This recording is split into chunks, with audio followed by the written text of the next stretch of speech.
안녕하세요. 하나님의 깊고 놀라운 사랑과 지혜를 탐구하는 시간입니다. 오늘 우리는 성경 속에서도 특별한 빛을 발하는 책, 바로 요한복음을 통해 우리 주 예수 그리스도의 놀라운 모습을 함께 여정처럼 따라가 보려 합니다. 단 30분 안에 요한복음 전체를 꿰뚫는 예수님의 다양한 모습을 발견하며 우리의 믿음이 더욱 깊어지고 삶이 새로워지는 은혜를 경험하게 될 것입니다.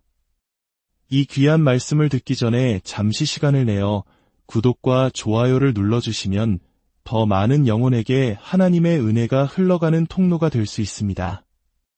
여러분의 작은 손길이 누군가에게는 큰 위로와 희망이 될 것입니다. 이 채널을 통해 주님의 축복이 여러분의 삶에 가득하기를 기도합니다. 이제 거룩하신 주님의 말씀에 귀 기울이는 시간을 갖겠습니다. 함께 기도하시겠습니다. 은혜로우신 하나님 아버지, 주님의 귀한 말씀을 펼칩니다. 오늘 이 시간 저희의 영적인 눈을 열어주시어 말씀 속에 감추어진 놀라운 비밀들을 깨닫게 하시고 살아계신 예수님을 인격적으로 만나는 시간이 되게 하여 주시옵소서.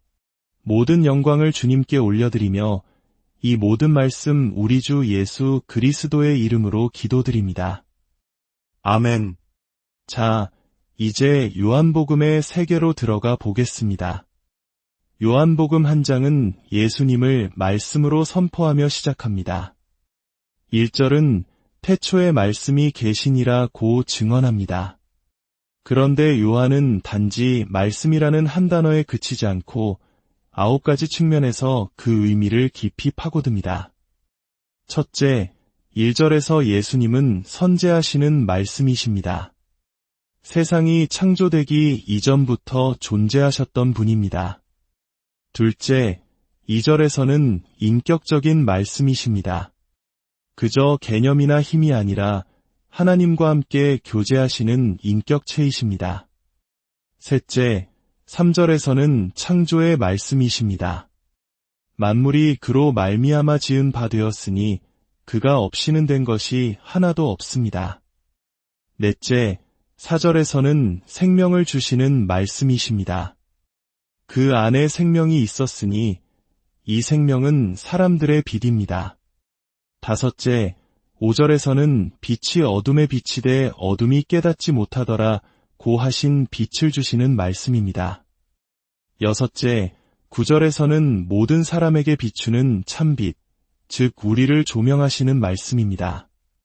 일곱째, 12절의 아름다운 약속을 보십시오. 영접하는 자 곧 그 이름을 믿는 자들에게는 하나님의 자녀가 되는 권세를 주셨으니 그분은 우리를 구원하시는 구원의 말씀입니다. 여덟째, 14절에서는 말씀이 육신이 되어 우리 가운데 거하심에라고 증언합니다. 바로 성육신하신 말씀이십니다. 마지막으로 16절에서는 우리가 다 그의 충만한 데서 받으니 은혜 위에 은혜러라 고 하신 은혜로우신 말씀이십니다.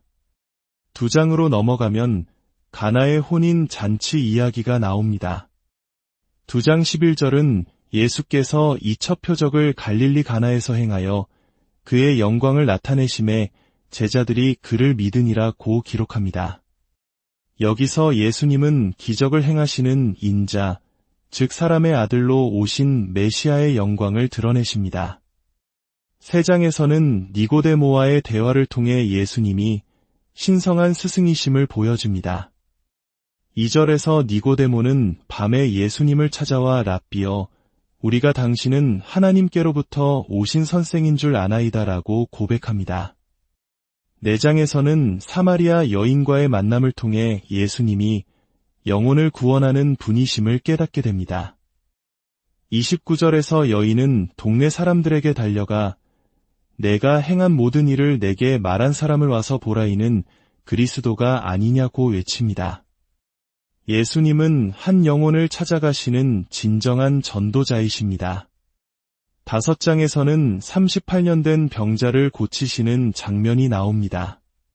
8절에서 예수님은 그에게 일어나 내 자리를 들고 걸어가라고 명령하셨고 그 사람은 즉시 나아 걷게 되었습니다. 이 장에서 예수님은 우리의 육체와 영혼을 고치시는 위대한 의사이십니다. 6장에서는 오병이어의 기적 이후 예수님께서 친히 자신을 생명의 빵이라고 선포하십니다. 35절입니다. 예수께서 이르시되 나는 생명의 떡이니 내게 오는 자는 결코 줄이지 아니할 터이요 나를 믿는 자는 영원히 목마르지 아니하리라. 우리에게는 주님 한 분만으로 충분합니다. 7장에서는 생명의 물이신 예수님을 만납니다. 37절과 38절에서 예수님은 초막절 끝날에 외치십니다. 누구든지 목마르거든 내게로 와서 마시라. 나를 믿는 자는 성경의 이름과 같이 그 배에서 생수의 강이 흘러나오리라. 할렐루야. 8장에서는 가늠하다 현장에서 잡힌 여인의 이야기를 통해 예수님이 약한 자의 보호자이심을 생생하게 보여줍니다. 서기관과 바리새인들이 여인을 돌로 치려 할 때 예수님은 7절에서 이렇게 말씀하십니다. 너희 중에 죄 없는 자가 먼저 돌로 치라. 이 한마디에 양심의 가책을 느낀 고소인들은 모두 떠나갔습니다. 그리고 예수님은 여인에게 나도 너를 정죄하지 아니하노니 가서 다시는 죄를 범하지 말라고 하시며 새로운 삶의 기회를 주셨습니다. 주님은 지금도 우리의 연약함을 아시고 우리를 변호해 주시는 분입니다. 9장에서는 날 때부터 맹인된 사람의 눈을 뜨게 하시며 자신이 세상의 비딤을 선언하십니다. 39절에서 내가 심판하러 이 세상에 왔으니 보지 못하는 자들은 보게 하고 보는 자들은 맹인이 되게 하려 함이라고 말씀하시므로 영적인 맹인들에게 빛을 주시는 분임을 드러내십니다. 10장에서 예수님은 우리에게 너무나도 친숙한 모습으로 다가오십니다. 바로 선한 목자입니다. 11절에서 주님은 나는 선한 목자라 선한 목자는 양들을 위하여 목숨을 버리거니와 라고 말씀하십니다. 11장에서는 죽은 나사로를 살리시며 그 유명한 선포를 하십니다. 나는 부활이요 생명이니. 25절입니다. 나를 믿는 자는 죽어도 살겠고 무릇 살아서 나를 믿는 자는 영원히 죽지 아니하리라. 여기서 믿는다는 것은 단순히 예수님이 존재한다는 사실을 믿는다는 차원을 넘어섭니다. 그것은 우리의 영혼, 우리의 삶, 우리의 모든 것을 그분께 온전히 맡기는 완전한 신뢰와 굴복을 의미합니다. 마치 아브라함이 하나님을 믿었을 때 하나님께서 그를 의롭다 여기신 것처럼 우리가 예수님 안에 거할 때 우리는 영원한 생명을 얻게 됩니다. 12장에서 예수님은 예루살렘에 입성하십니다. 사람들은 종려나무 가지를 흔들며 13절에서 이렇게 외칩니다. 호산나 찬송하리로다 주의 이름으로 오시는 이곳 이스라엘의 왕이시여. 2장에서 예수님은 우리의 왕이십니다. 그런데 놀랍게도 바로 다음 장인 13장에서는 왕이신 그분이 허리를 굽혀 제자들의 발을 씻기십니다. 14절에서 내가 주와 또는 선생이 되어 너희 발을 씻었으니 너희도 서로 발을 씻어주는 것이 옳으니라고 말씀하시며 섬기는 종의 모습을 보여주십니다. 가장 높으신 분이 가장 낮은 자리에서 섬김의 본을 보이신 것입니다. 14장으로 가면 예수님은 우리의 위로자가 되십니다.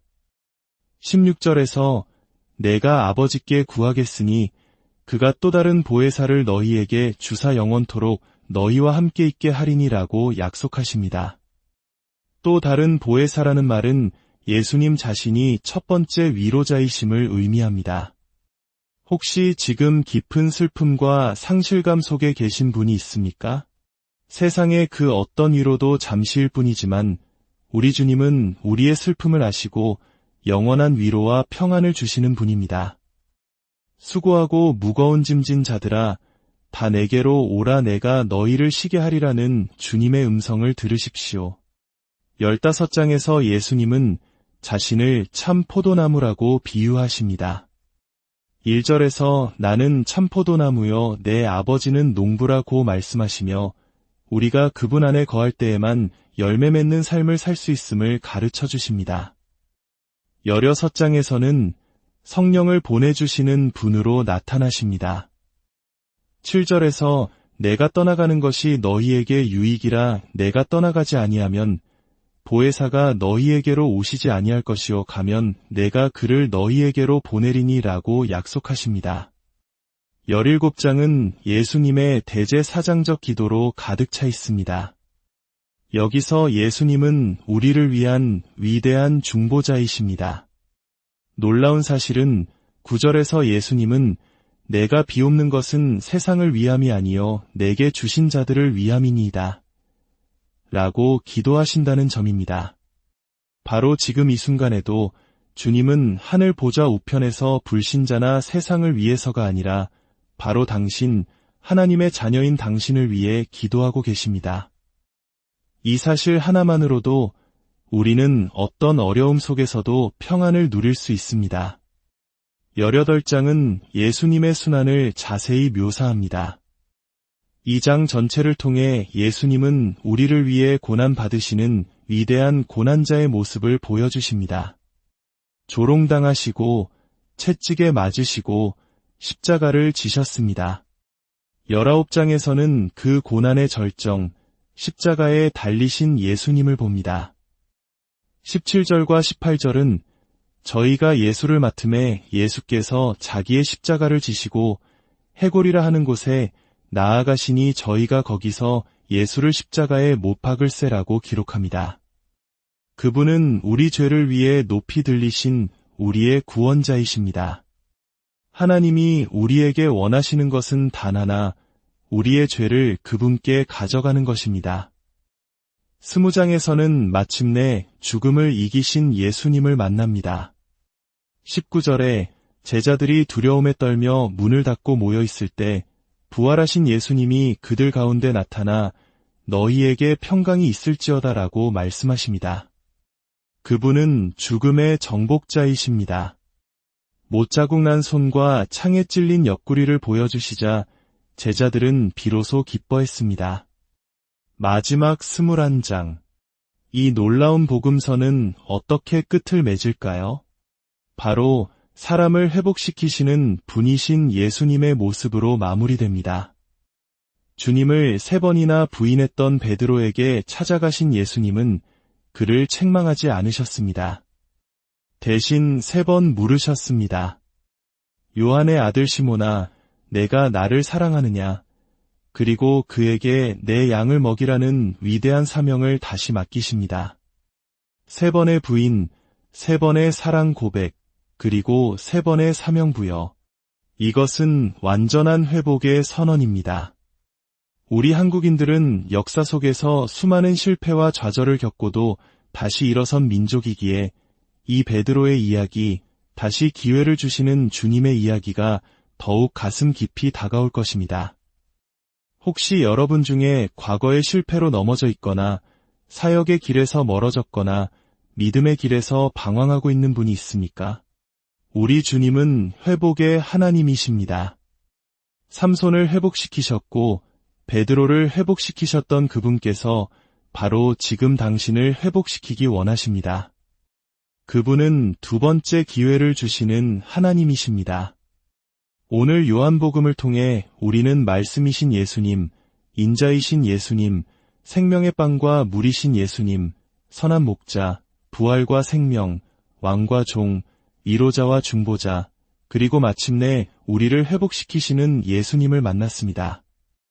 이 놀라운 주님 안에 거하며 그분이 주시는 새 힘으로 남은 생애를 살아가시기를 축복합니다. 함께 기도하겠습니다. 사랑의 하나님 아버지, 오늘 요한복음을 통해 우리에게 보여주신 예수님의 다양한 모습을 통해 큰 은혜 받았습니다. 우리의 삶이 어떤 상황에 처해 있든지 모든 필요를 채우시고 모든 문제를 해결하실 수 있는 주님이 우리와 함께 계심을 믿습니다. 넘어진 자들을 일으켜 세우시고 상한 마음을 싸매시며 새로운 사명을 주시는 회복의 주님을 찬양합니다. 이 시간 말씀을 들은 모든 성도님들 위해, 그리고 혹시 믿음의 길에서 멀어졌다가 다시 돌아오기를 갈망하는 영혼들 위해 주님의 회복시키는 은혜를 부어주시옵소서.